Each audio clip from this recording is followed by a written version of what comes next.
Eleanor Whitfield did not cry when her husband told her she should be grateful.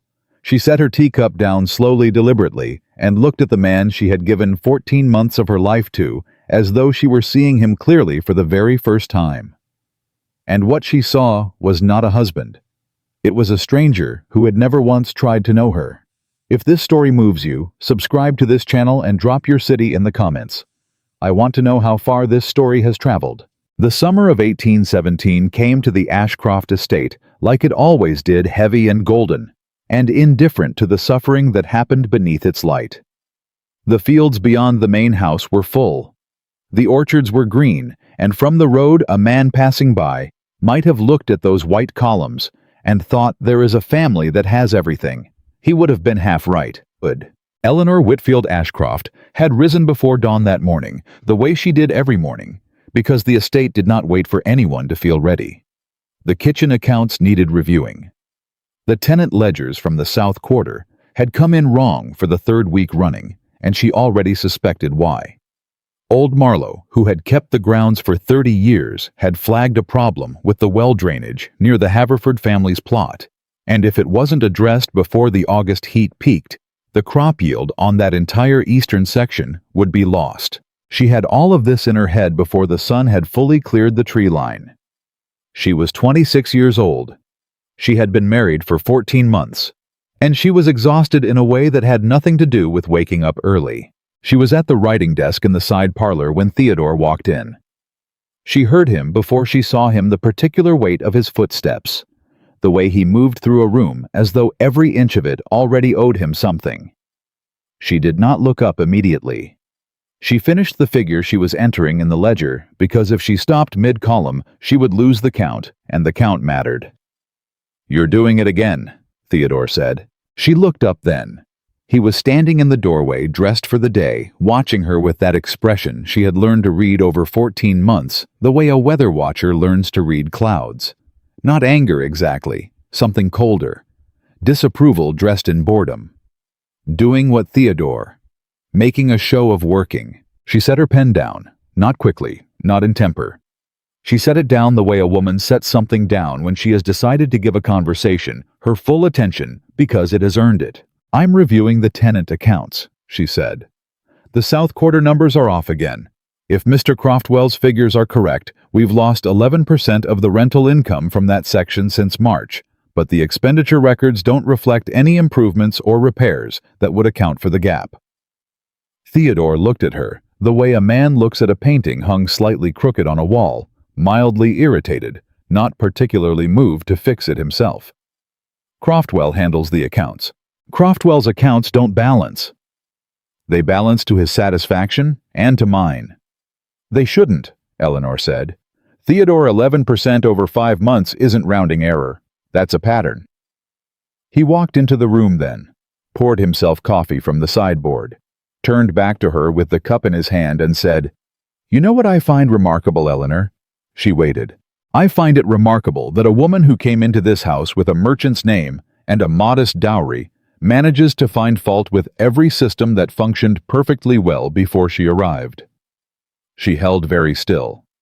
"The accounts did not function perfectly well before I arrived," she said carefully. "I have the records from 1814 and 1815 if you'd like to review them. The estate was running a deficit by the third quarter of—" "I didn't ask for a lecture. You made a factual error. I corrected it." Something moved across his face. Not quite anger. Closer to offense, the particular kind that belongs to men who are not accustomed to being corrected at all, let alone by their wives, let alone at 8 in the morning in their own parlors. "I made an observation," he said. "You made a claim that wasn't accurate." He set his coffee cup down. "Eleanor." Theodore. The silence between them was not empty. It was full of everything that had never quite been said in 14 months. Every conversation that had been redirected, every moment of competence she'd demonstrated that he'd received like an accusation, every time she'd solved a problem in this household, and watched him absorb the result without acknowledging the effort. "A wife like you," he said finally, "should be grateful." She had heard variations of this sentence before. She had heard it implied. She had heard it suggested in the way he talked about other men's wives, in the way Augusta, his sister, sometimes looked at her with a mixture of sympathy and warning. She had heard it in the silences after she spoke, and he did not respond. But she had not heard him say it outright. Not like this. Not in that tone, quiet, certain, final, like a verdict being read to an empty courtroom. "Grateful," she said. "You came into this house with nothing." She looked at him for a long moment. And something happened in that moment that she couldn't have fully explained. Some small internal thing that had been bending for 14 months simply stopped bending. Not with a snap, not dramatically. It went still the way water goes still before it freezes. "I came into this house," she said, "with a complete working knowledge of double-entry bookkeeping, 6 years of experience managing my father's import accounts, fluency in contract law, as it pertains to land tenure, and the ability to speak with your tenants in a way that has kept 3 families from abandoning their plots in the last year alone. What I did not bring was a title. If that's what you meant by nothing, then yes. I came here with nothing." Theodore stared at her. "That," he said, "is exactly the kind of response that makes this marriage difficult. I thought honesty was a virtue." "Honesty and impertinence are not the same thing." "No," she agreed. "They're not. I'm being honest. What you're calling impertinence is the fact that I won't agree with something I know to be false." He picked up his coffee cup again, walked toward the door. And then he stopped, and he said it one more time, not louder, not angrier, but with that same terrible calm. "Be grateful, Eleanor, for what you have, for where you are. Because there are women in far worse circumstances who would not waste the privilege." And then he left. She sat at the writing desk for a while after, not crying, not shaking, just sitting. The ledger was still open in front of her, the numbers still waiting. She picked up her pen, found her place in the column, and kept working. But something had changed. She could feel it, the way you feel a change in the weather before it arrives, something in the quality of the air, some shift in pressure that tells the body what the sky hasn't yet confirmed. Something had changed, and it was not going to change back. Augusta Ashcroft was 23 and the sharpest person in any room she entered, which was something she had long since stopped expecting anyone to notice. She came to find Eleanor that afternoon in the kitchen garden, where Eleanor was talking to old Marlowe about the drainage problem, crouching down to look at the soil herself, her skirts dusty at the hem, her hands not particularly clean. "You look like you belong on a farm," Augusta said by way of greeting. "I'm trying to understand the water table," Eleanor said, standing and brushing her palms against each other. "Marlowe thinks the blockage is upstream of the Haverford plot, but if that's true, we'd expect to see it here as well, and I don't—" "Eleanor." Augusta stepped closer. Her voice dropped. "What happened this morning?" Eleanor looked at her.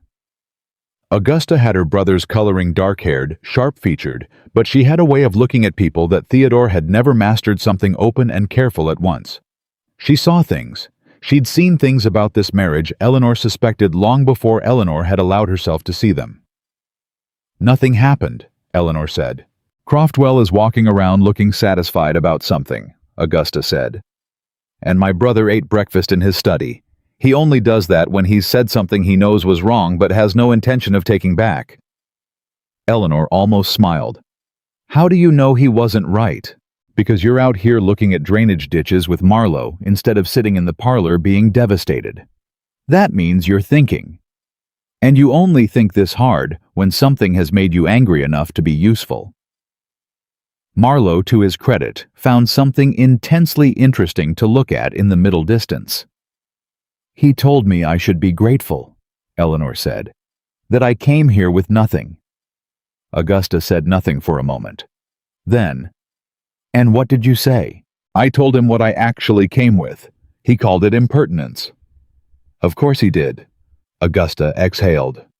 "Eleanor, I love my brother. But he learned to look at people and see their value the way our father taught him, by their name and their connections, and what they could give him access to. He never learned to look any other way. It doesn't make him cruel, it makes him—" "Wrong," Eleanor said. Augusta met her eyes. Yes, it makes him wrong. Is that enough reason to keep trying to change his mind? It was a serious question, and Augusta received it as one. She didn't answer immediately. She looked out at the estate, the fields, the trees, the White House with its orderly facade and its quietly disordered interior. I don't know, she said finally. I honestly don't know. Croftwell was 44 and had been managing the Ashcroft Estate's administrative affairs for 9 years. He was a man who had learned early that competence is less valuable than proximity, that being the person a wealthy man trusted was more useful than being the person who actually deserved trust. He was meticulous. He was careful. He had built his arrangement over years, brick by brick, in the spaces where no one was paying close attention. Eleanor had been paying close attention since January. She had not said anything yet. She was still building her evidence, not because she doubted herself, but because she understood that a woman raising accusations against a trusted man in 1817 needed to be not just correct, but indisputably, comprehensively, irrefutably correct. She needed numbers. She needed dates. She needed the kind of proof that could not be explained away as misunderstanding or feminine confusion. She had 11 of the pieces she needed. She was looking for the 12th. That afternoon, after Augusta left and Marlowe went back to his work, Eleanor returned to the side parlor and opened the accounts again. She worked through the afternoon. She worked through supper. She sent word she was not feeling well, which was partially true in the way that a person can feel unwell from something that has no name. She worked until the light failed, and she had to light 2 candles to keep going. And at 9:30 in the evening, she found piece 12. It was not dramatic. It never was in her experience. It was a discrepancy in a quarterly transfer record, a sum paid to a contractor in April of 1816 for repairs to the north barn roof, a contractor whose name appeared in no other record, whose payment amount matched almost exactly a personal withdrawal Croftwell had made from his own household account the same week. The same week. The same amount shifted by $7 to obscure the direct correspondence. She sat back. She was not surprised. She had been expecting something like this. But there was a difference between expecting to find proof and actually finding it. And the difference sat heavy in her chest, not triumph, not yet, but the weight of knowing something that could not be unknown. She closed the ledger. She folded her hands on top of it. And she thought, who will believe me? Not because she doubted the evidence, because she knew this house. She knew that Theodore Ashcroft's first response to his wife bringing him proof that his trusted administrator had been stealing from him for years would not be gratitude. It would not even be initial disbelief. It would be something more dangerous, the reflexive irritation of a man who did not like to be told things by his wife, compounded by the particular humiliation of having been deceived by someone he had chosen to trust. He would need to be angry at someone, and she was the closest available target. She knew that. She had known that for weeks, had known it in the part of her that was always calculating, always 3 steps ahead, always aware of the territory. The question was, what to do with what she knew. She sat with that question until midnight, when the candles burned low. Then she picked up her pen, and she began to write. 3 days later, Theodore Ashcroft found his wife in the library. She had arranged things carefully. The relevant documents were laid out on the reading table in chronological order: 18 months of account records, the contractor payments, the withdrawal logs, the correspondence. It looked, she knew, like exactly what it was: a prepared case, a prosecution. He walked in, expecting to find her reading. He stopped when he saw the table. "What is this?" he said. "Please sit down, Theodore." He did not sit. "What is this?" "It is evidence," she said, "that Mr. Croftwell has been stealing from this estate for at least 3 years, possibly longer. I have traced 11 separate incidents with direct documentation, and one that is circumstantial but strongly corroborated. Cumulatively, the amount missing is approximately..." Eleanor. $1,400, though I believe the real figure is higher, and that some of the earlier records have been altered. I'll need access to the 1813 ledgers to verify, but those appear to be kept in Croftwell's office, which... Eleanor. His voice was different now. Harder. Stop. She stopped. He looked at the table, looked at it for a long time. Then he looked at her. You've been investigating my estate manager, he said. I've been reviewing the accounts, which is what I do every week. I found something that warranted further attention. Without telling me. I'm telling you now. You should have come to me before I had proof, she said. Theodore, if I had come to you in January with a suspicion and a feeling, what would you have done? He opened his mouth, closed it. I'll tell you what you would have done, she said, not unkindly. You would have told me I was misunderstanding something. You would have told me Croftwell had been with this family for 9 years and was trusted by your father. You would have told me that women are sometimes prone to seeing complexity where there is only simplicity. And you would have sent me back to my parlor and asked Croftwell directly, and Croftwell would have had an explanation. And that would have been the end of it. Except that I would have been wrong, and he would have continued, and we would have lost more money and more time. The silence was different this time, not cold, not dismissive. Something she hadn't heard from him before, something almost uncertain. Show me, he said. I intend to, she said. Sit down, Theodore. This time he did. She stood at the head of the reading table, and she walked him through it. Every document, every discrepancy, every instance of altered notation and false invoicing and misdirected payment. She did it the way she did everything methodically, clearly without drama. She did not need drama. The numbers were dramatic enough on their own. He asked questions. She answered them. He challenged 2 of her interpretations. She showed him why she was right. He was quiet for a long time after she finished. He looked at the documents spread across the table, the physical evidence of years of systematic theft from something he had inherited and believed he was protecting. He looked like a man who had been handed a mirror he had not asked for. You're certain, he said. I'm certain of what I can prove directly. I'm highly confident about the rest. I'd stake my reputation on it. You don't have a... He stopped himself. She looked at him. Go ahead. I was going to say you don't have a reputation in these matters that others would recognize. But you would, she said. You've seen my work. You know whether I make errors. The silence stretched. No, he said finally. You don't make errors. I'll grant you that. It was not an apology.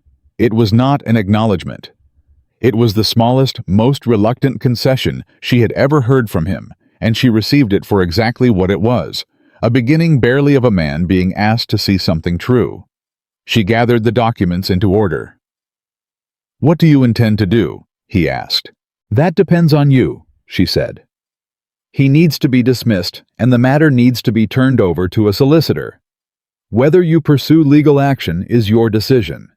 I would recommend it, but I understand there are considerations involving reputation that you may weigh differently than I do. He nodded slowly. He was still looking at the table where the documents had been, even though she'd gathered them. She walked to the door. Eleanor. She turned. He looked at her across the length of the library, her husband 35 years old.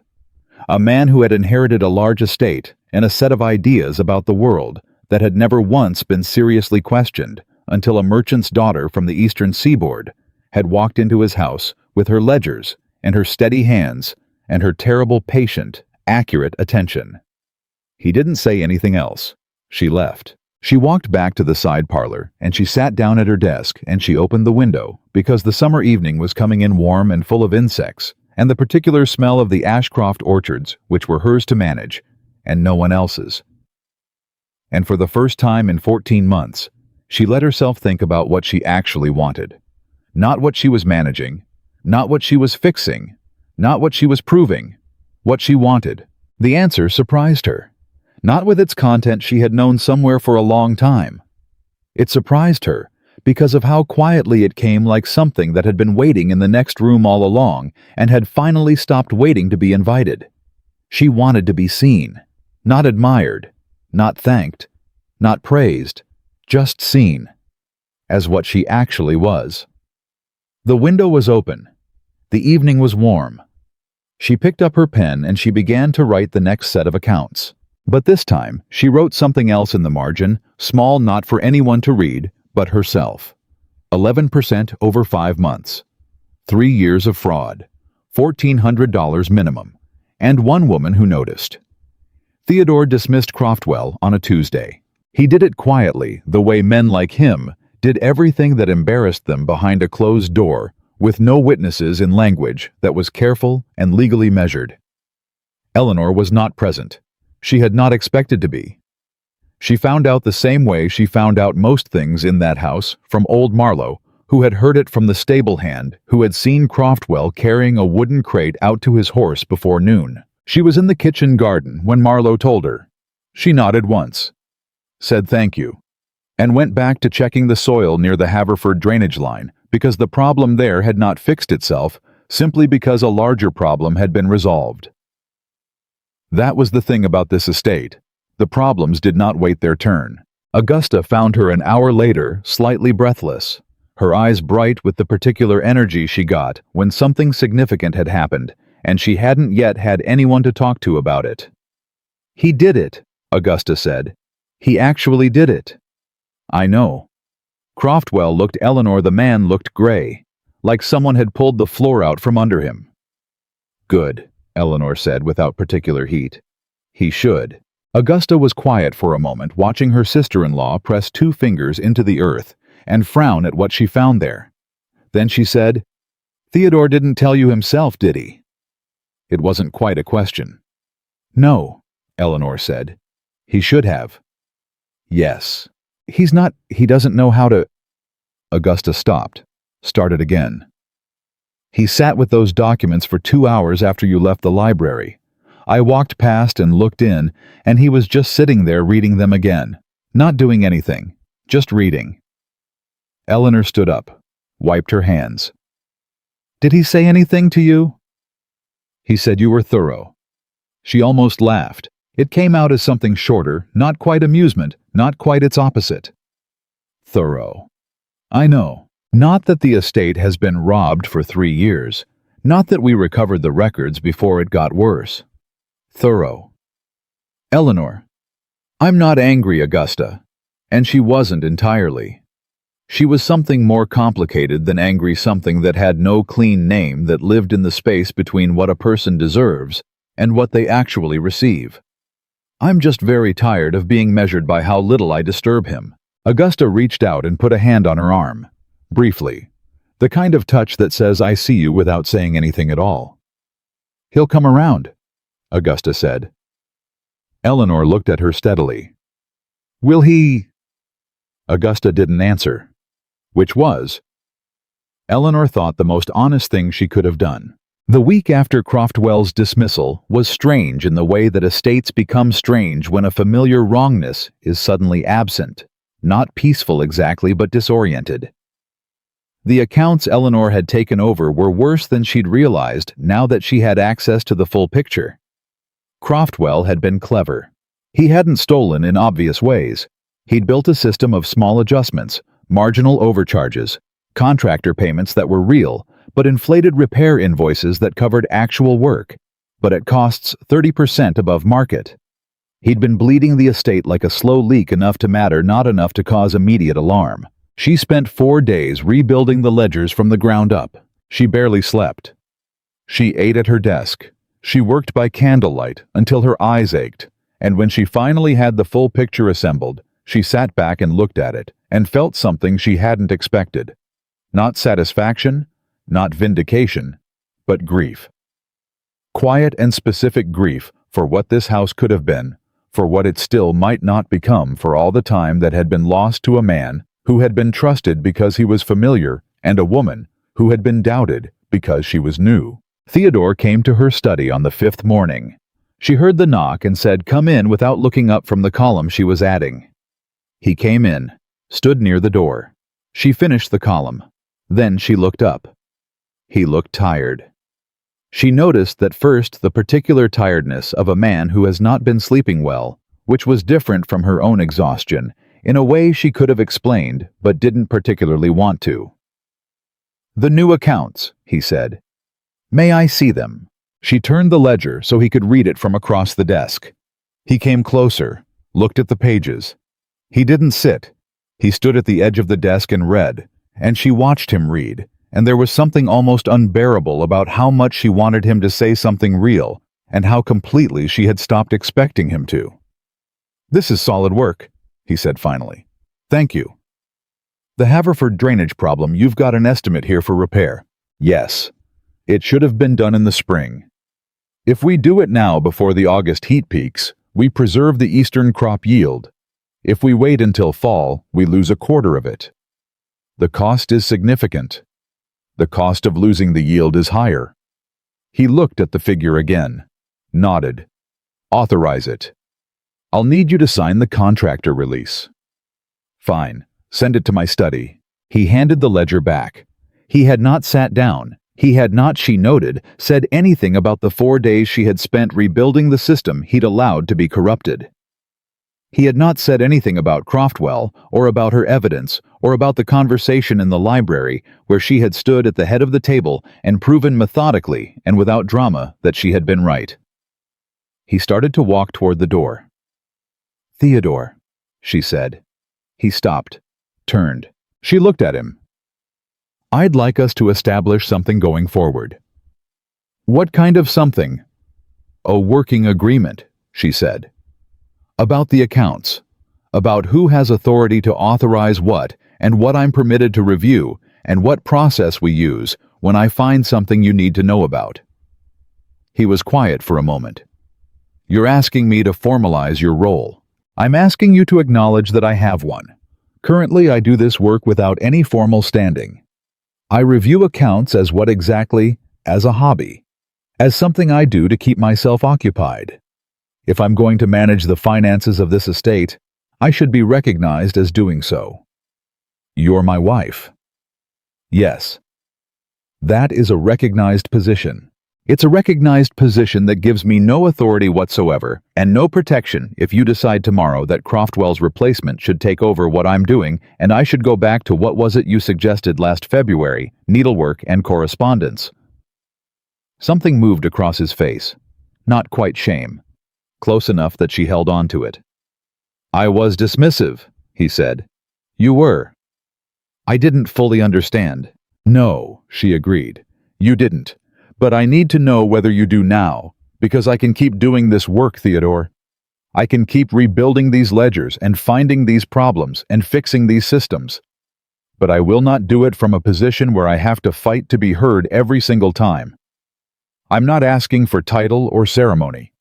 I'm asking for a simple acknowledgement that when I bring you information, it is worth hearing."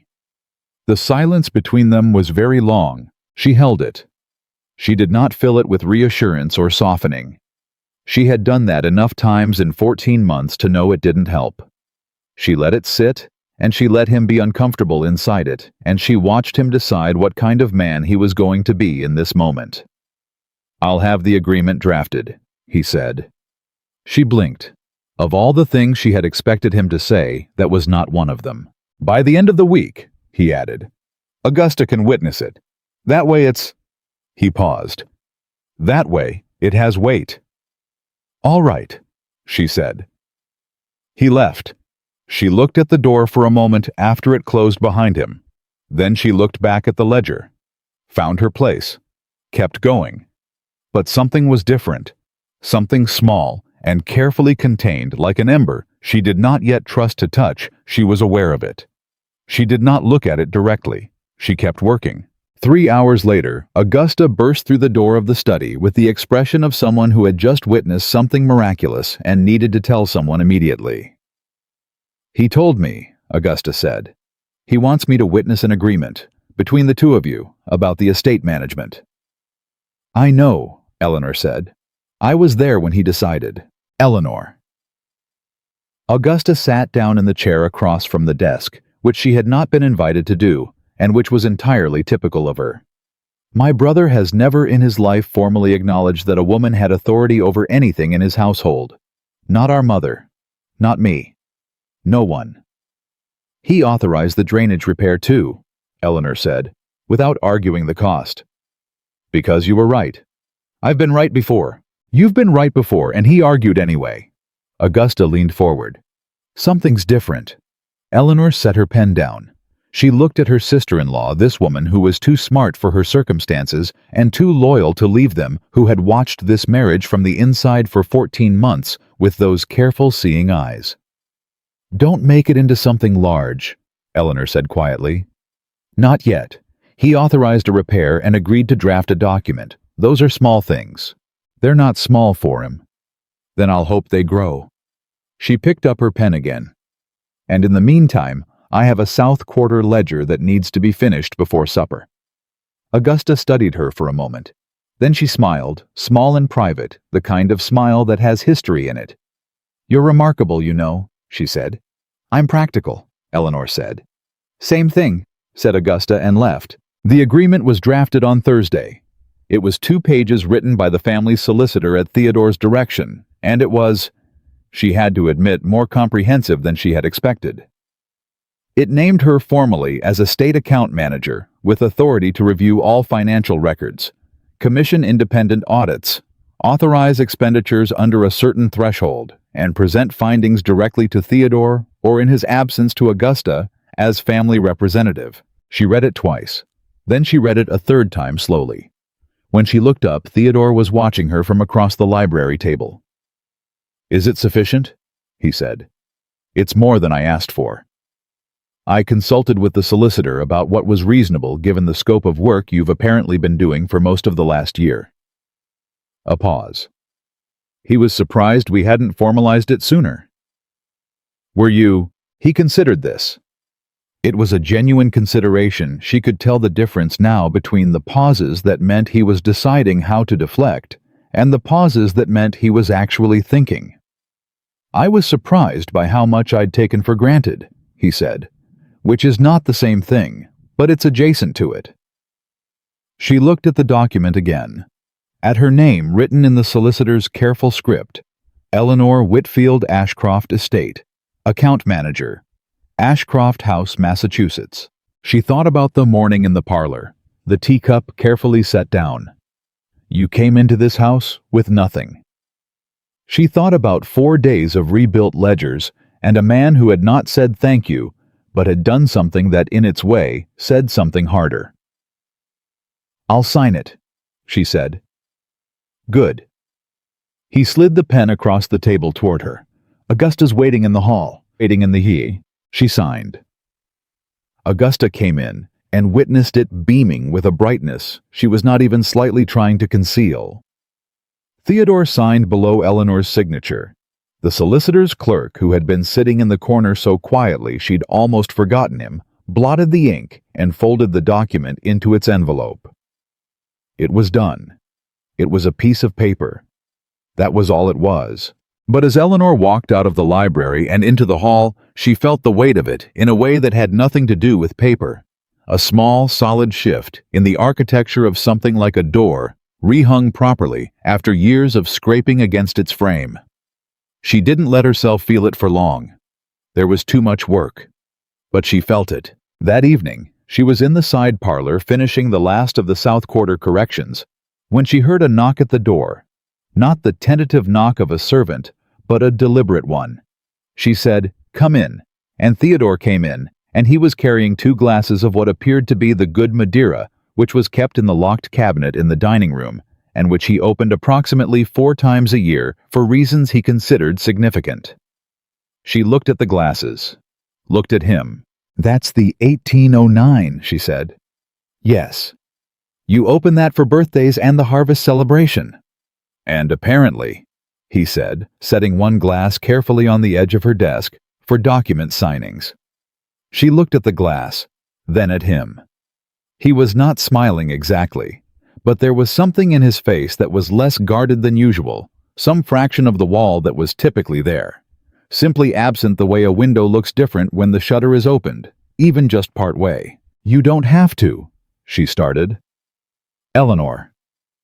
He said her name the way people sometimes say a name when they are asking for a moment of patience. "I am not a man who apologizes easily. I know. I am aware that this is a failing. I know that too," He looked at the glass in his own hand. "I was wrong. About several things. About Croftwell, about trusting him over evidence. I should have sought myself. About the work you've been doing. About—" He paused. "About the morning in the parlor. What I said." She was very still. "I'm not going to dress it in more language than it deserves," he said. "It was wrong.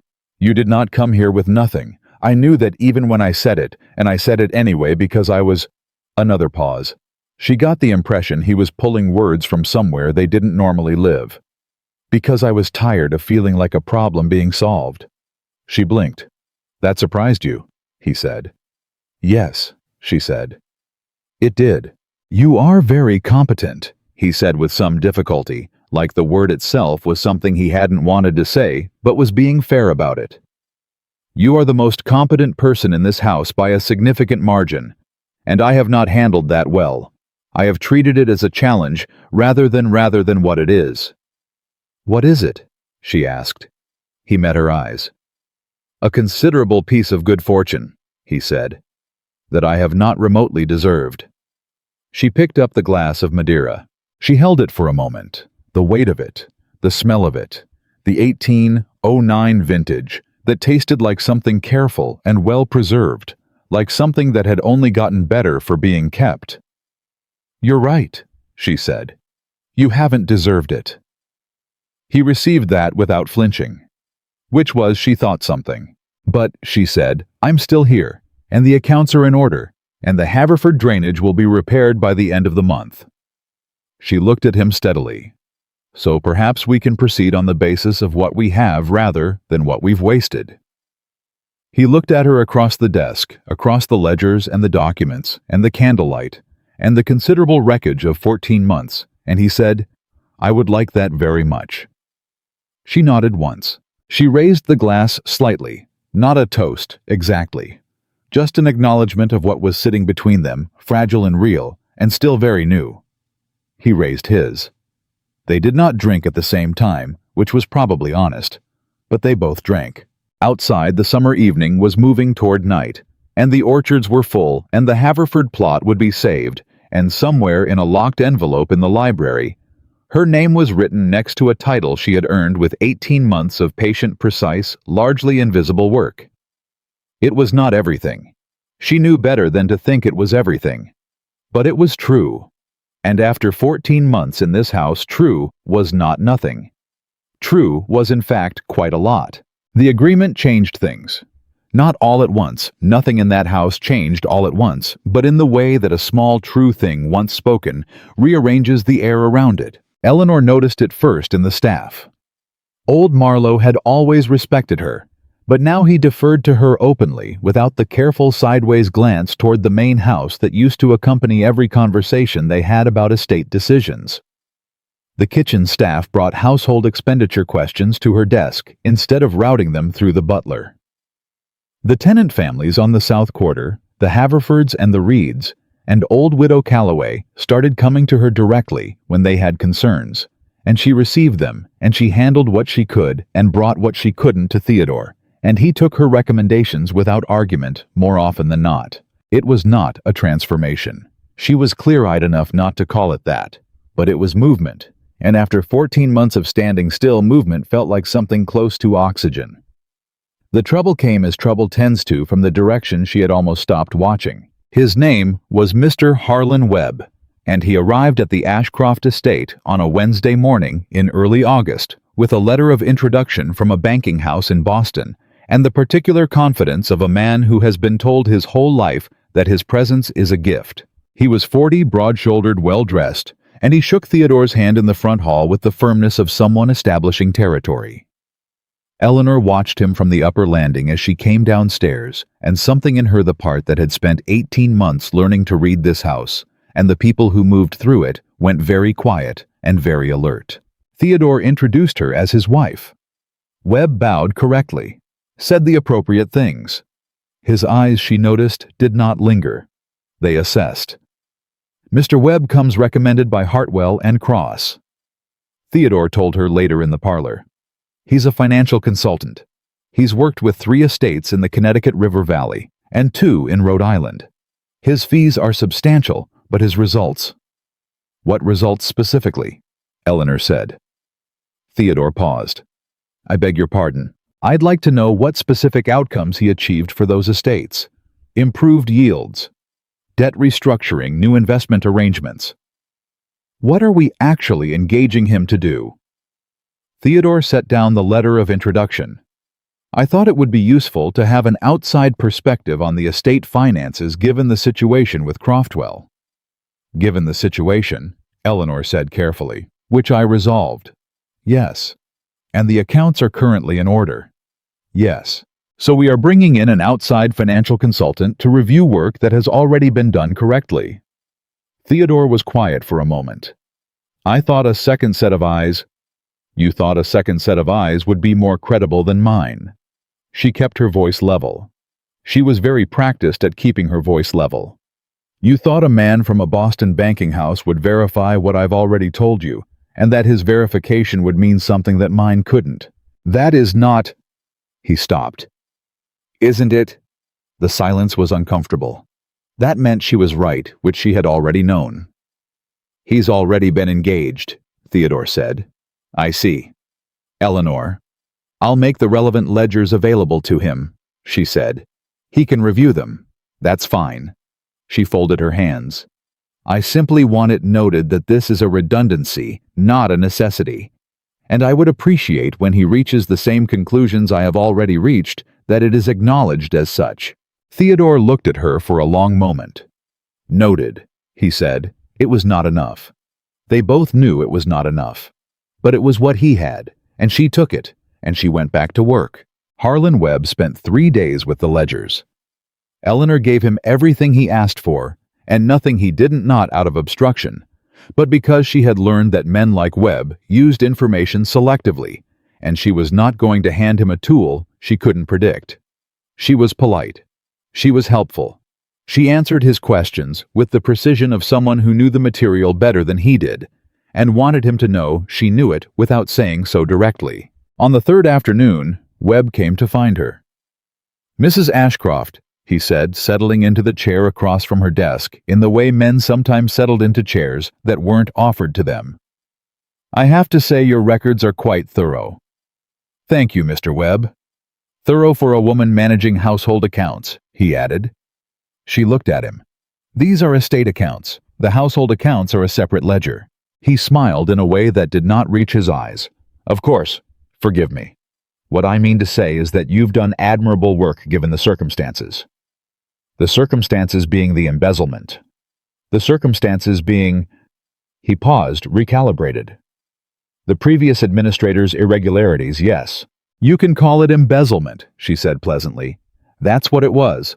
$1,400 confirmed, possibly more, in the earlier records. Do you want me to walk you through my methodology for the corroborating instances? He looked at her with something she recognized, a man deciding how to handle a situation that was not going the way he had arranged it in his head. I've reviewed your methodology, he said. It's sound. Good. However, he said, leaning forward slightly, I do have some recommendations for the estate going forward. Some restructuring opportunities that I think Mr. Ashcroft would benefit from considering. What kind of restructuring? Investment arrangements. There are several opportunities in the Boston market currently that estates of this size and profile are well positioned to— May I see the specific proposals? He blinked. I haven't prepared formal documents yet. I was planning to present them to Mr. Ashcroft directly, and— I'm the estate account manager, Eleanor said, formally by signed agreement.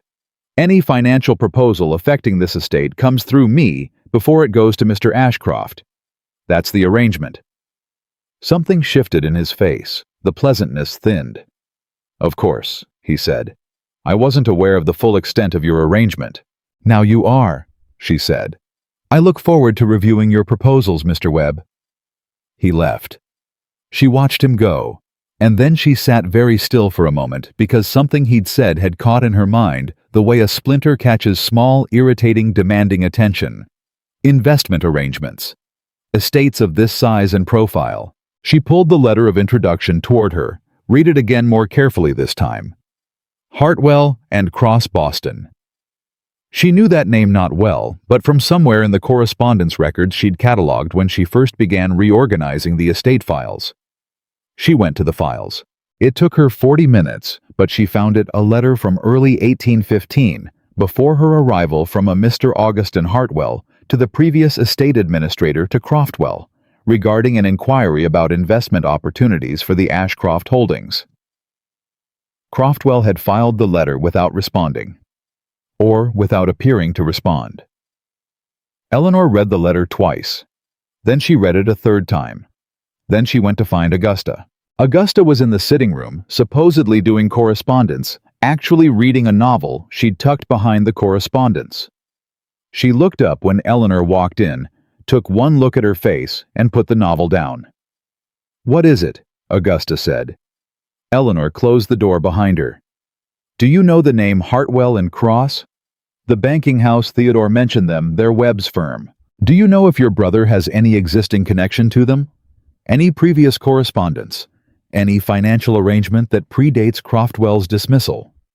Augusta was quiet for a moment. "Why?" "Because I found a letter from Augustin Hartwell to Croftwell from 1815, before I arrived, regarding investment opportunities. Croftwell never mentioned. No, he filed it without responding, or without visibly responding." Eleanor looked at her steadily.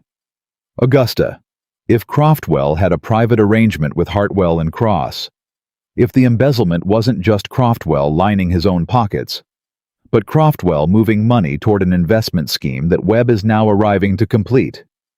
Augusta stood up. The novel fell off her lap. Neither of them noticed. "That's a significant accusation," Augusta said quietly. "I know."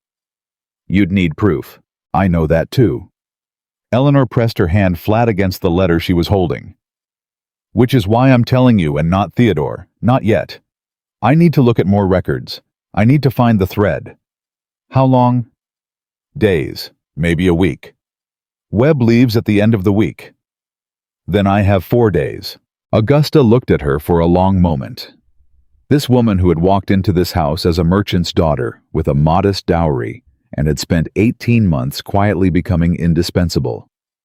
"What do you need from me?" "Keep Theodore occupied," Eleanor said. "Keep Webb comfortable. Don't let either of them know I'm looking. And if Theodore asks what you're doing..." Eleanor was already at the door. "Tell him I'm being thorough," she said. And she left. She barely slept for 3 days. She ate at her desk. She went through every record she could access, not just the estate accounts, but the correspondence files, the contractor logs, the old banking records that hadn't been touched in years and were dusty enough that her hands were gray by the end of the first day.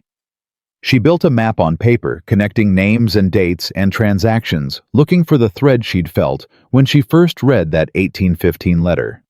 She found it on the third night. It was not $1,400. It was not 3 years of slow bleeding. It was $3,200 spanning 5 years, channeled through 4 different contractor names that she now recognized as fabrications.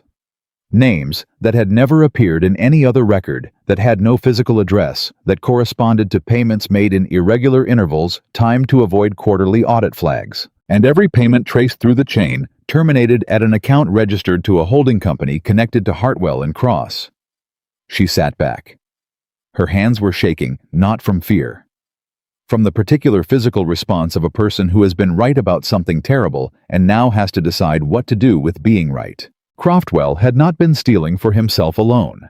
He had been feeding money to a banking house that was now sending a representative to finish what the scheme had started to present Theodore, with an investment opportunity that would transfer a significant portion of the Ashcroft estate's liquid assets into a structure controlled by men who had already taken $3,200 from him without his knowledge. She thought about the morning in the parlor.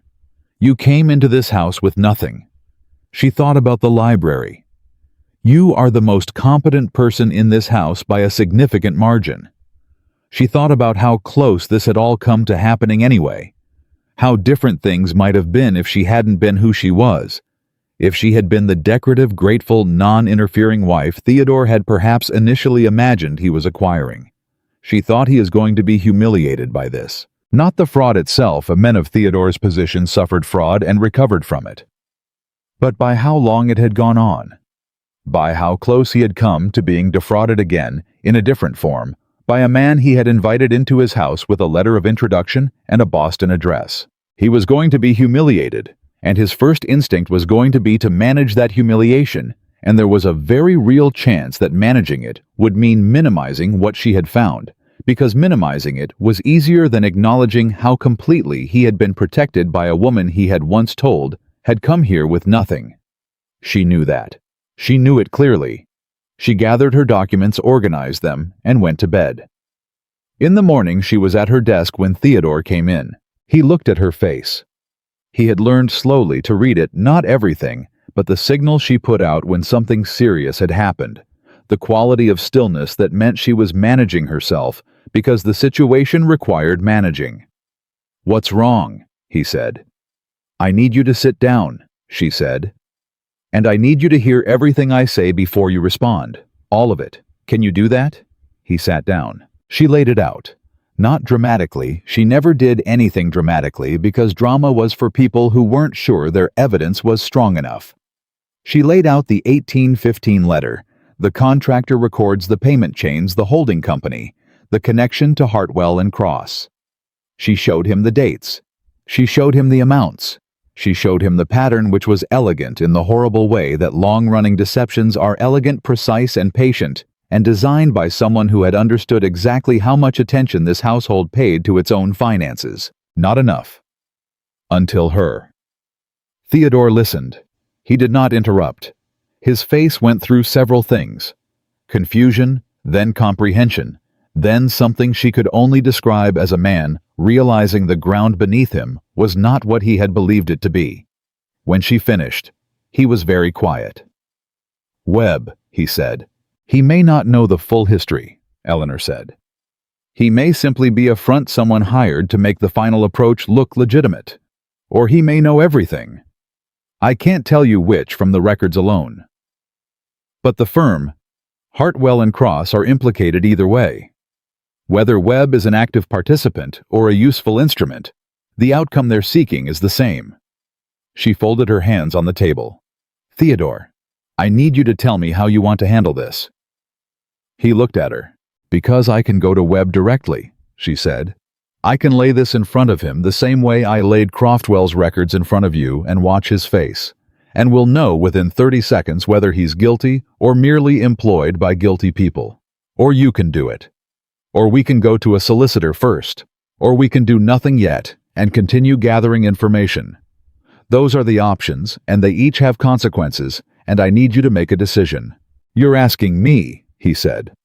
"Not just informing me. You're actually asking." "It's your estate," she said. "And you have standing I don't have in these legal matters. So yes, I'm asking." He was quiet for what felt like a long time. Then, "Come with me," he said. "Where?" "To talk to Webb," he said. "I want you in the room." She looked at him. "Eleanor."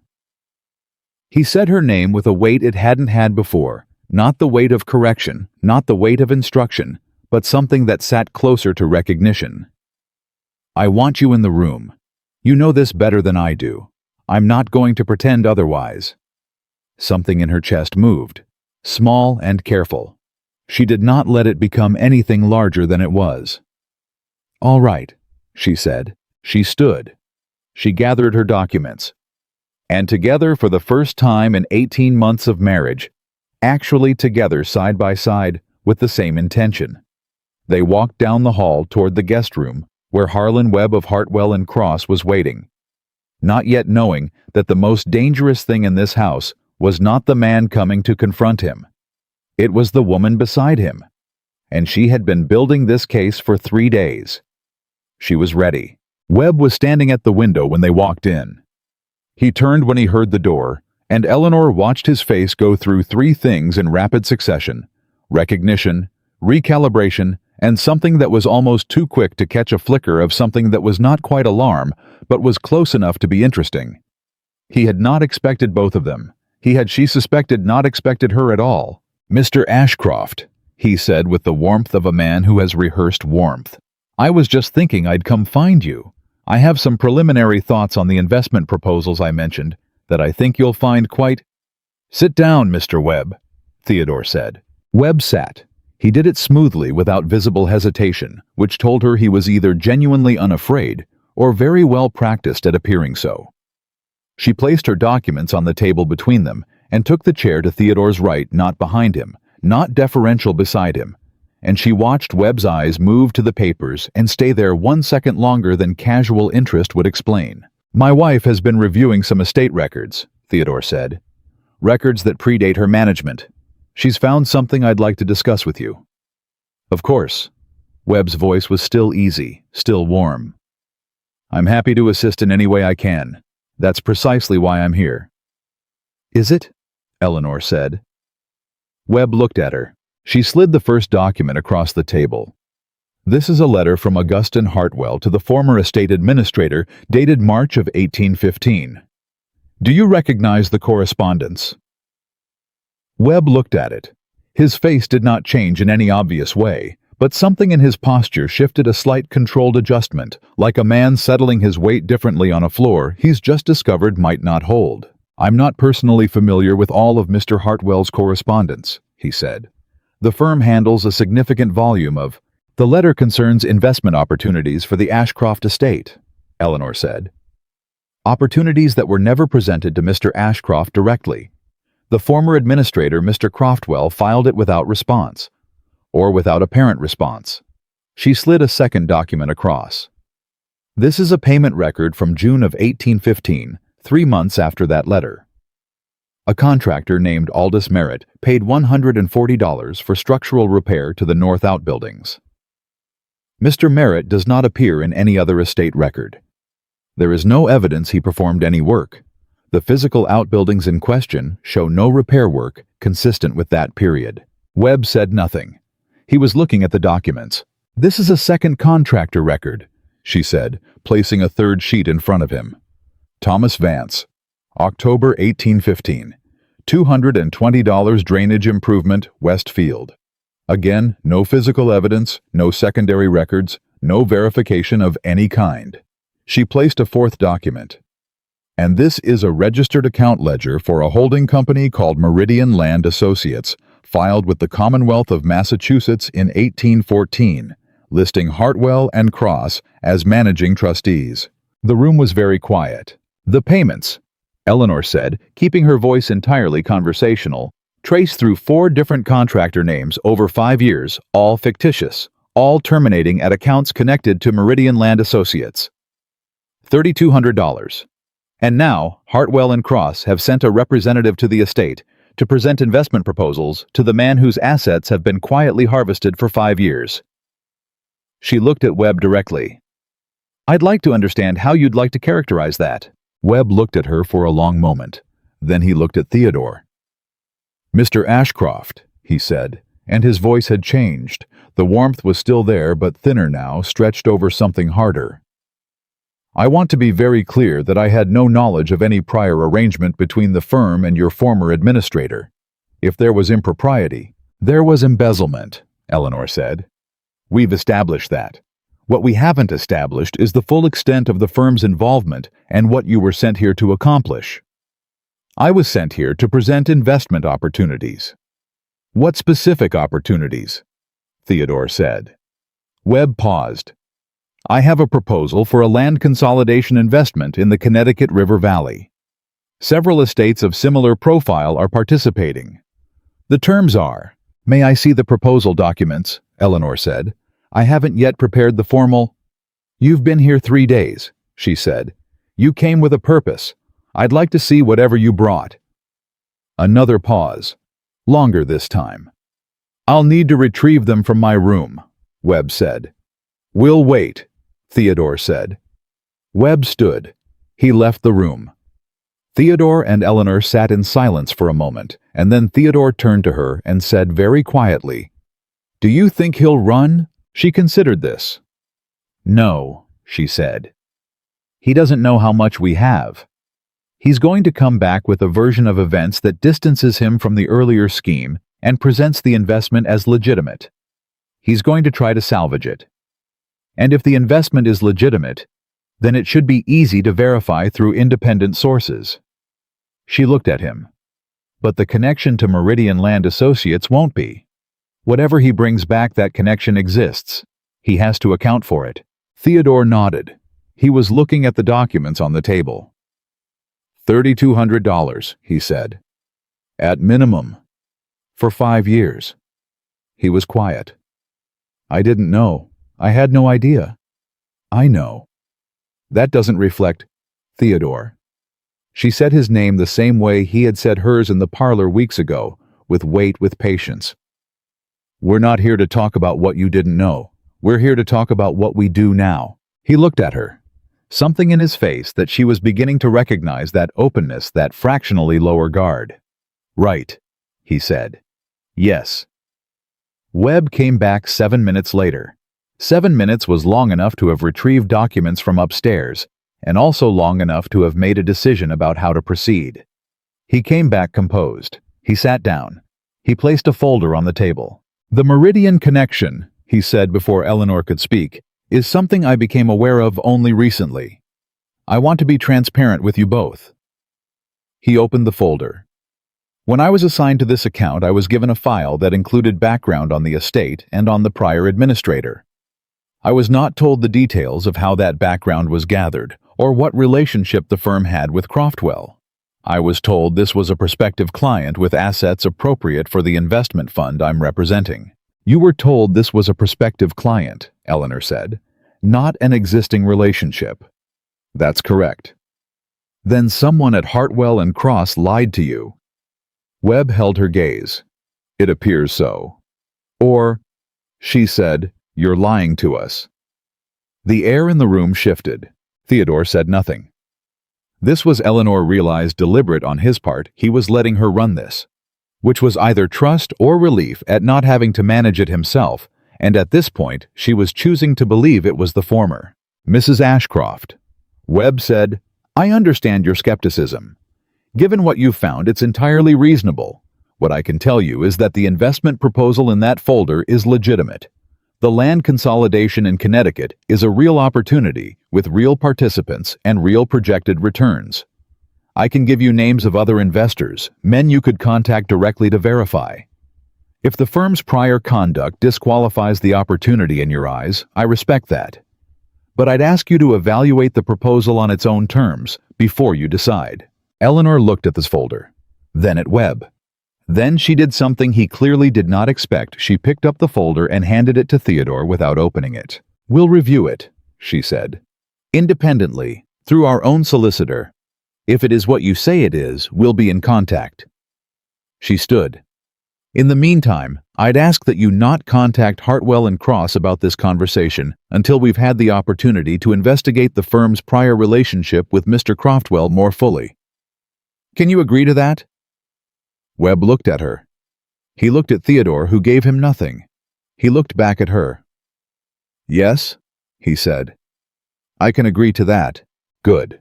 She gathered her documents from the table. We'll have the butler arrange your travel back to Boston for tomorrow morning. I trust that gives you enough time. It was not a question. Webb recognized it as not a question. Of course, he said. She left the room first. Theodore was 2 steps behind her. They were in the hallway, door closed, before either of them spoke. Tomorrow morning, Theodore said. He needs to go before he can communicate with anyone at the firm and arrange their response, she said.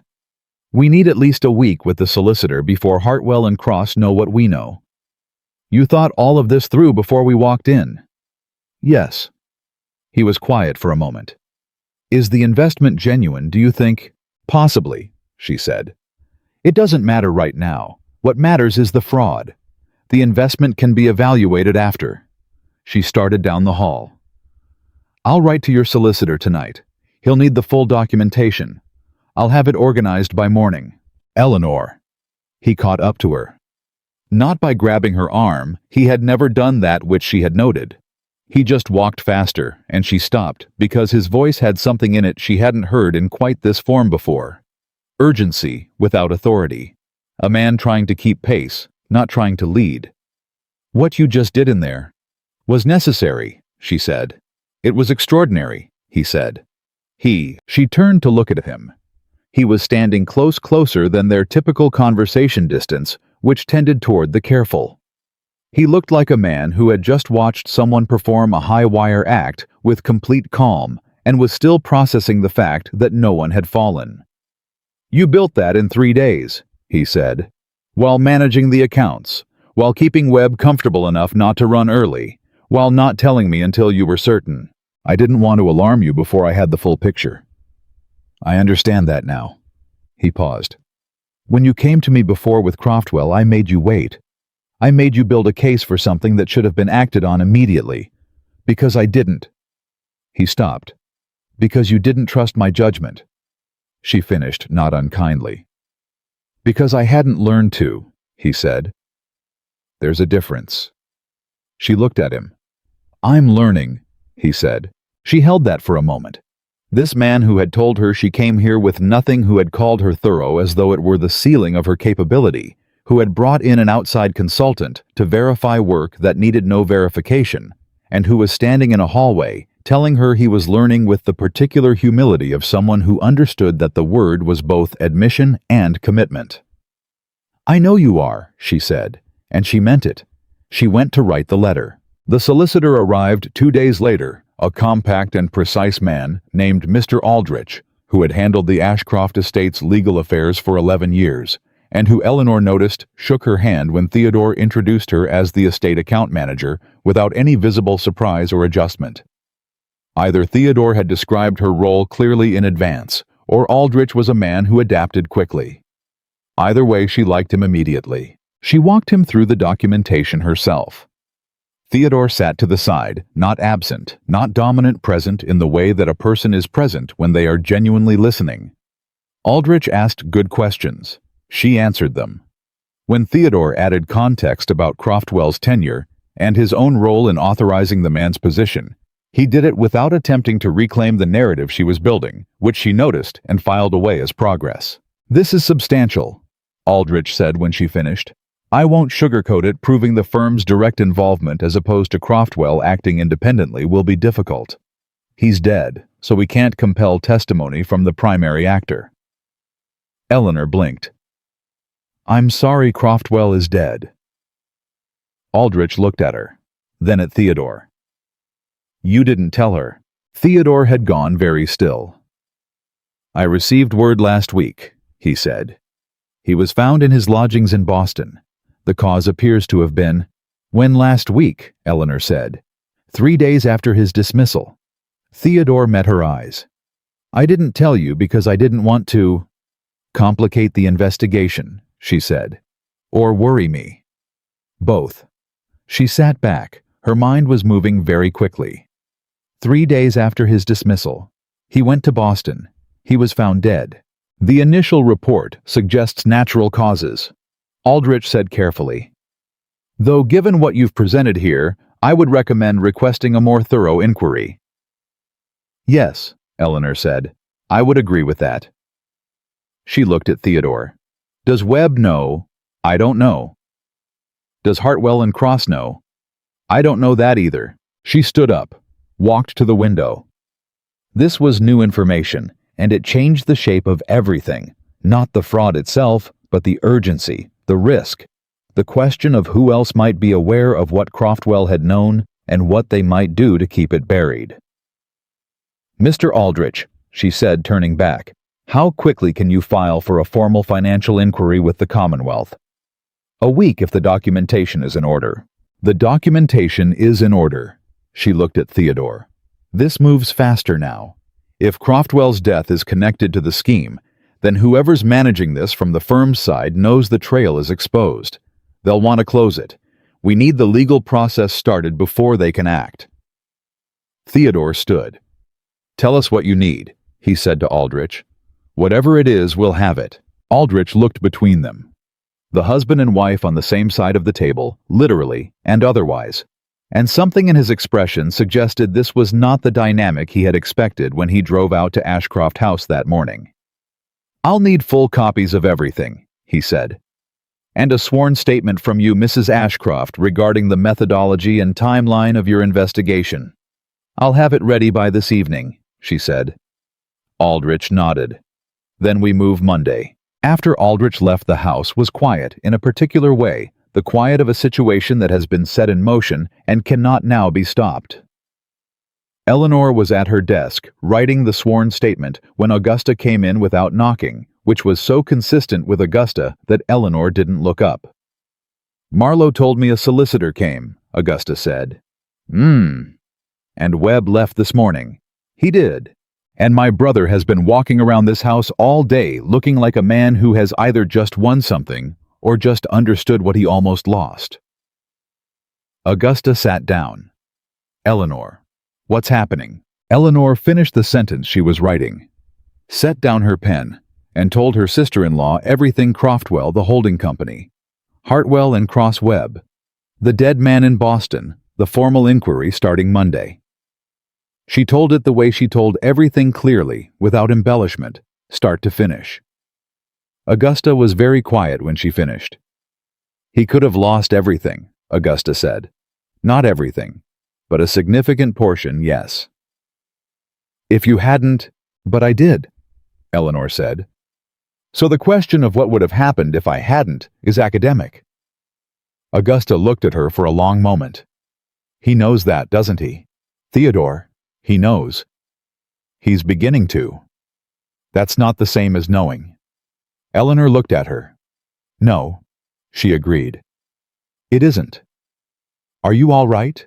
The question surprised her, not because Augusta hadn't asked it before, but because of how directly she asked it now, not as social courtesy, but as genuine inquiry, the kind that expected a real answer. She thought about it honestly. I'm tired, she said. I've been running at this pace for 3 days, and I still have the formal statement to finish tonight. And the South Quarter accounts need to be updated before end of week, and Marlowe says the drainage repair crew is coming Wednesday, so I'll need to be there for Eleanor. Augusta put a hand over hers on the desk. That's not what I asked. She stopped. Are you all right? Augusta said again. The quiet stretched. Outside, the summer evening was coming in. The orchards were full. Somewhere on the estate, something she had fixed was working the way it was supposed to work. I think so, she said finally. I think I might be. It was the most honest thing she'd said to anyone in weeks, and it sat there between them, fragile and true. Good, Augusta said. She squeezed her hand once, then let go. Finish your statement. I'll send supper to your desk. Eleanor picked up her pen. She wrote, I, Eleanor Whitfield Ashcroft, Estate Account Manager of Ashcroft House, Massachusetts, do hereby attest to the following findings arrived at through my review of estate financial records spanning the years 1812 through 1817. And she kept going.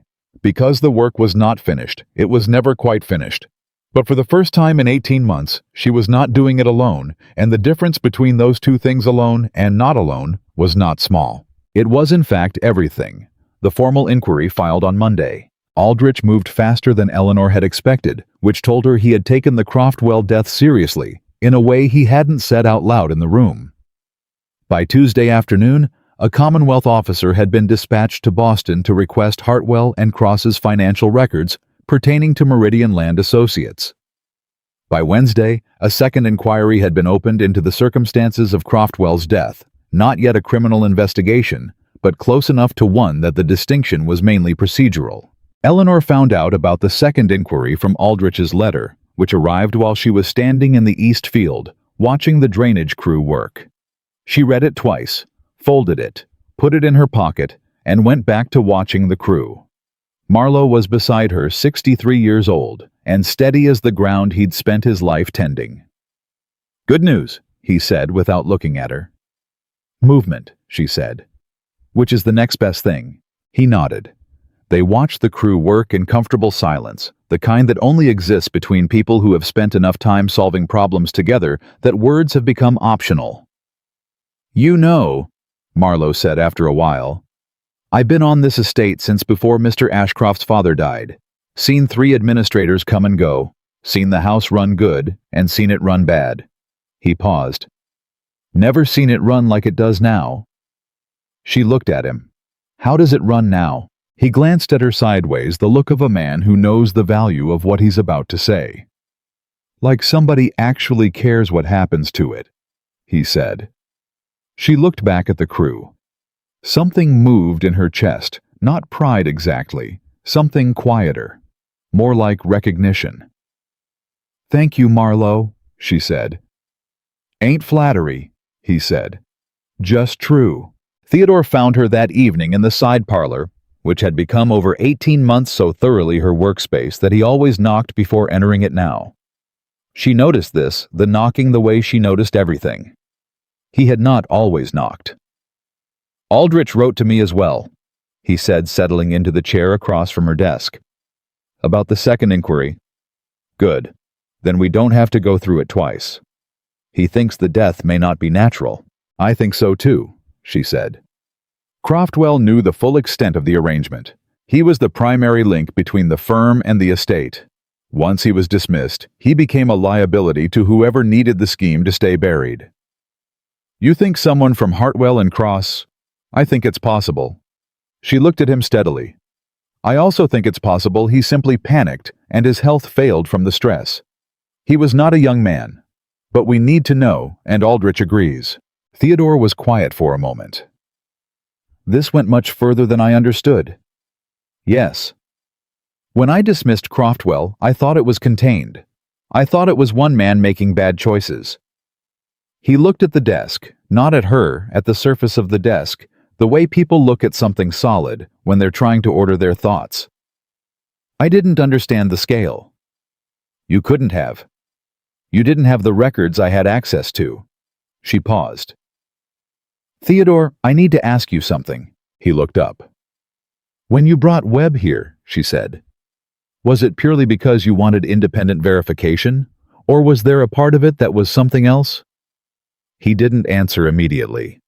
This was one of the things she had learned to value about him slowly, and with some surprise, he didn't reach for the fast answer when the honest one needed more time. There was a part of it, he said finally, that was not comfortable with how much I had come to depend on you. She held very still. Not your work, he said quickly. I had no problem with your work by that point, but the degree to which this estate was yours, functionally, in all the ways that mattered. I had difficulty with that. He met her eyes. That is not something I'm proud of. I know, she said. I brought a man from Boston to verify what my wife had already handled correctly, because I was not yet accustomed to the idea that my wife was the most qualified person in the room. He paused. That's the honest version. I know that too, she said. I knew it when it happened. And you let it happen anyway. I let it happen because the alternative was a confrontation that would have made you defensive and made me look like I was protecting territory rather than managing an estate. So I made the records available, and I let the process play out, and I trusted that when Webb reached the same conclusions I had, you would see it clearly. She looked at him. I'm very good at being patient, Theodore. I've had a lot of practice. Something crossed his face. Not quite pain, adjacent to it.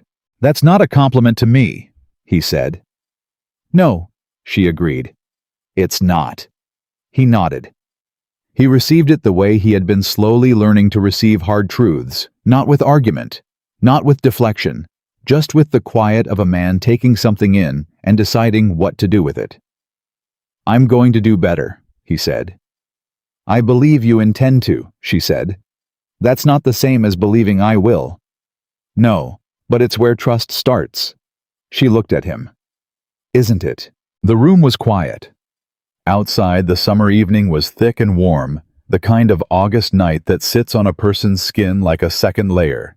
The orchards were heavy with fruit. The Haverford drainage line was repaired and working.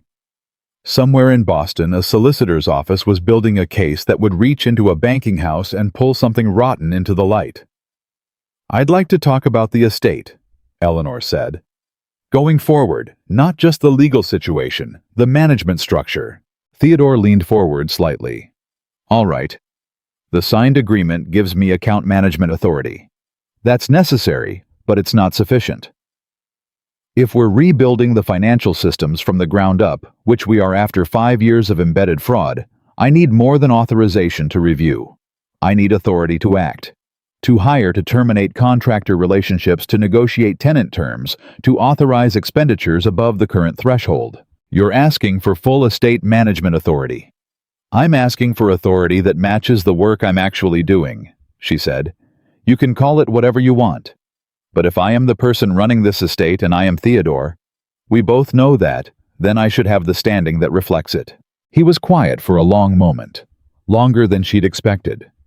She watched him think, and she did not rush him because she had learned the difference between a man who was stalling and a man who was genuinely working something out. There will be talk, he said. There's already talk, she said. There has been since January, when word got around that I'd dismissed Croftwell's contractor relationships. People talk. It doesn't change what's right. Some of my peers, your peers' estates are not my concern. She kept her voice steady. Yours is. He looked at her. You're not afraid of what people will say. I'm afraid of plenty of things, she said. Other people's opinions about what a wife should or shouldn't manage aren't on the list. For the first time in a very long time, longer than she could precisely calculate, Theodore Ashcroft smiled at his wife. Not the polite social smile she'd seen him use at dinners. Not the controlled expression of a man performing warmth. A real one, small and crooked, and startled out of him like something that hadn't expected to surface. All right, he said. She blinked. All right. Draft what you need. Full management authority, whatever structure makes sense for the work. I'll have Aldrich build it into the formal documentation. He paused. I'll also need you to help me understand the estate well enough to stop being dependent on your explanations of it. I don't want to be a man who inherits things and watches other people care for them. I want to understand what I have. She stared at him. You're surprised, he said. I am, she said honestly. You thought I was going to argue. I thought you were going to agree in principle and find reasons to limit it in practice. That has been the pattern. I know. He stood. The pattern is exhausting for both of us. I'd like to try a different one. He moved toward the door, paused with his hand on the frame. Tomorrow morning, would you walk the estate with me, the whole of it, and explain what you see when you look at it? She held very still. You want me to show you the estate. I want to understand it the way you do. He met her eyes. Will you? Yes, she said. I will. He left. She sat for a moment in the quiet. Then she picked up her pen, and despite the fact that it was getting late and the candle was burning low, she opened a new page in the working ledger and began making notes. Not account figures this time, but a different kind of inventory. The things Theodore needed to understand about the Haverford drainage system, the tenant family on the South Quarter whose rental agreement needed renegotiating before winter, the orchard section that was underperforming because of a soil problem Marlowe had identified 2 seasons ago, but that had never been properly addressed. She wrote for an hour. The candle burned. The summer night pressed warm against the window. She was still writing when the knock came again. Theodore's knock, the one she had learned to recognize. She said, "Come in," and he came in, and he was carrying the 1809 Madeira again, and she looked at the glass in his hand and said, "That's twice in a month." "I'm aware." "You'll run out." "Then I'll order more." He set the glass on the edge of her desk. "You're still working. I'm making notes for tomorrow. Things I want to make sure I explain properly." He looked at the page she was writing on the careful, densely packed lines of her handwriting, the marginalia, the cross-references. He looked at it the way he had looked at the library table full of fraud documentation, but different, quieter. Like a man reading a language he hadn't known existed and was only now understanding was being spoken all around him. "How long have you been doing this?" he said. "Working like this, at this pace?" "Since January," she said. "Since I found the first account discrepancy." "Before that?" She looked at him. "My entire adult life," she said. My father's business. My father's books. Before that, my mother's household accounts. I've been doing this since I was 14 years old, Theodore. It's not a pace I chose. It's just how I think. He sat down. Not in the chair across the desk. In the chair beside the desk, the closer one, the one Augusta used when she came in without knocking. She noticed this. She did not say anything about it. "Tell me something," he said. "What? When you first came here, what did you think of the estate?" She considered the question honestly. "I thought it was beautiful and badly managed," she said. "I thought the bones were good, but the systems were all wrong. I thought—" She paused. "I thought it had been running on reputation and inheritance for long enough that it had forgotten it needed to actually work." He was quiet. "And me, I thought you were intelligent," she said. "And I thought your intelligence had never been seriously challenged, which had made it comfortable, like a muscle that hasn't been used." He absorbed this. That's a generous reading. It's an accurate one. I don't tend toward generous at the expense of accurate. "No," he said, "you don't." He looked at his glass. "I thought you were going to be manageable," he said. "When we married, I thought a merchant's daughter, good family, reasonable dowry, appropriate education. I thought you would fit into what was already here without disrupting it. And instead, I disrupted everything. And instead, he said you saved it." He looked at her. That's not a small distinction. The candle had burned very low. The room was warm. She looked at this man across the small distance of the desk, her husband, 35 years old, who had inherited a world that had never asked him to question it, and who was sitting in the chair beside her desk at 10 in the evening, telling her the truth about what he had thought and what he had been wrong about, and who had said tomorrow he wanted to walk the estate with her and understand it the way she did. It was not everything. She had stopped expecting everything a long time ago. But it was real, and it was earned. And it was here sitting in the chair beside her desk with a glass of the 1809 Madeira. "I owe you an apology," he said. "A proper one. Not the managed kind I've been offering, not the implied kind that lives in signed agreements and authorized expenditures." He looked at her steadily. "I told you that you came here with nothing. That was wrong. It was insulting, and it was wrong, and it was the kind of thing a man says when he's afraid of something and can't name the fear, so he tries to make the other person smaller instead." He paused. "The fear, I think, was that you were better at this than I was, at running this estate, at seeing it clearly. And I didn't know what to do with that." She looked at him. "And now? Now I know I was wrong to be afraid of it," he said. "What I should have been afraid of was losing it. Losing you." He held her gaze. "I very nearly did. Not to another person or another place. To the version of yourself that would have decided this wasn't worth the effort and stopped trying." He paused. "Would you have, eventually?" It was the most honest question he had ever asked her. She could feel the weight of it, not a trap, not a strategy. Just a man asking a real question and willing to receive a real answer. "I don't know," she said. "I stayed because there was work to do. Because I'm not a person who leaves something broken when I know how to fix it." She looked at him. "But yes, eventually there's a point where a person understands they are not valued and they make a different calculation. I was getting closer to that point than you knew." He was very still. "I don't say that to wound you," she said. "I say it because you asked honestly and you deserve an honest answer." "I know." He set his glass down. He reached across the corner of the desk, not taking her hand, just placing his hand near hers, close enough to be an offer. "I don't want you to make that calculation," he said. "I want you to stay. Not as the woman who manages my estate. Not as the woman who keeps my accounts in order and saves my finances from fraud and fixes what I've failed to pay attention to." He paused. "As yourself. As the person you actually are. I want you to stay as that." She looked at his hand near hers. She thought about 14 months of careful, patient, largely invisible work. She thought about the morning in the parlor and the teacup set down without trembling. She thought about 4 days of rebuilt ledgers and 3 nights of fraud documentation and a sworn statement written by candlelight. She thought about Marlowe saying like somebody actually cares what happens to it, and Augusta saying, "You're remarkable," and the feeling of walking down the hall beside her husband together to face something they could only face together. She turned her hand over on the desk. He took it. It was not a dramatic gesture. It was quiet and warm and entirely real, and it sat between them without requiring anything more of either of them than presence. "All right," she said.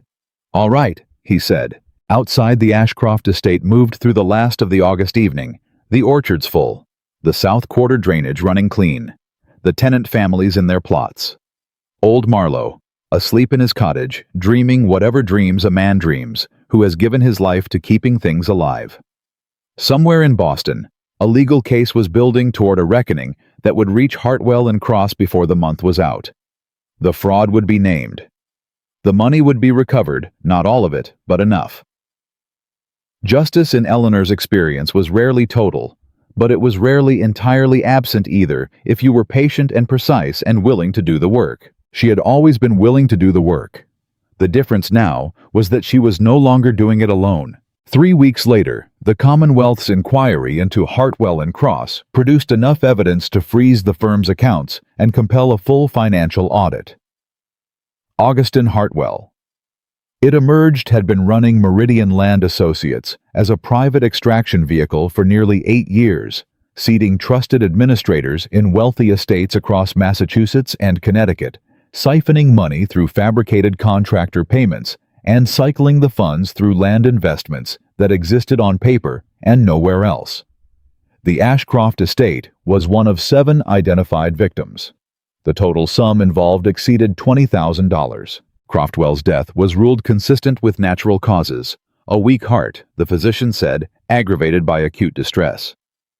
Eleanor read the ruling and was not entirely satisfied by it, but Aldrich told her that sometimes the truth is simply that frightened men with bad hearts make choices that kill them, and that this too was a kind of justice, however unsatisfying its shape. She filed the ruling in the estate records under Resolved 1817 and went back to work. The formal management authority document was signed in September, witnessed by Aldrich and Augusta in the same library where Eleanor had once stood at the head of a table and laid out evidence of a man's betrayal to a husband who had not yet learned to trust her. The document named her fully and without qualification. It used her name, her title, her authority. It left nothing implied. She signed it without ceremony. Theodore signed it beside her. Augusta cried. She denied this immediately, and with force, but her eyes were bright, and her voice was slightly unsteady when she said, "It's dusty in here," and everyone in the room had the grace not to disagree. That evening, Eleanor and Theodore walked the East Orchard, their first walk of many, the kind that had become a new habit. The two of them moving through the estate together in the late afternoon while she talked and he listened, and slowly over weeks, he began to see what she saw. Not the surface of the thing, not the columns and the orchards and the White House, but the systems beneath. The living, breathing, interlocking machinery of a working estate, which required constant attention and precise care and the willingness to find a problem before it became a crisis. He was a good student, she discovered. Better than she'd expected. He asked questions that told her he was actually thinking, not just performing attention. He remembered what she told him. He came to her with observations that were sometimes wrong but were always genuine, and she corrected the wrong ones without condescension and acknowledged the right ones without surprise, because this was what respect between two people actually looked like. Not agreement, but honest engagement. It was not a perfect marriage. She did not revise history to make it one. There were still mornings when he said something that revealed a habit of mind he hadn't fully shed, and she said something sharp in response, and they had the kind of conversation that left a residue in the air that took a few hours to clear. There were still moments when she felt the distance between what she had earned and what the world would give her credit for, and the distance was not small and was unlikely to close entirely in her lifetime. But in this house, in this marriage, in the daily working reality of two people who had chosen slowly, imperfectly, at significant cost to actually see each other, The distance was closing. She had come to this house with a merchant's name and a modest dowry, and 6 years of account management and the ability to sit very still under pressure and keep working when everything around her was wrong.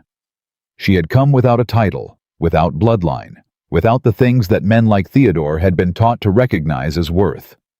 She had come, a man had told her, with nothing. She had fixed his estate, she had uncovered his fraud, she had protected his assets, managed his tenants, rebuilt his systems, and walked beside him into a confrontation that had dismantled a criminal enterprise spanning 8 years and 7 estates. She had done all of this with the nothing she had arrived with. And now, on a warm September evening, walking the east orchard of the Ashcroft estate with her husband's hand in hers, and the full weight of the legal authority she had earned, resting in a signed document in the library, Eleanor Whitfield Ashcroft understood something she had known in pieces for a long time, but had never let herself hold all at once. She had not saved this estate because she was grateful to be here. She had saved it because she was exactly who she was, precise and patient and unafraid of the work, and no amount of being told she had come with nothing had ever once made that less true. She had known her own worth from the beginning. She had simply waited with characteristic patience for the world in this house to catch up.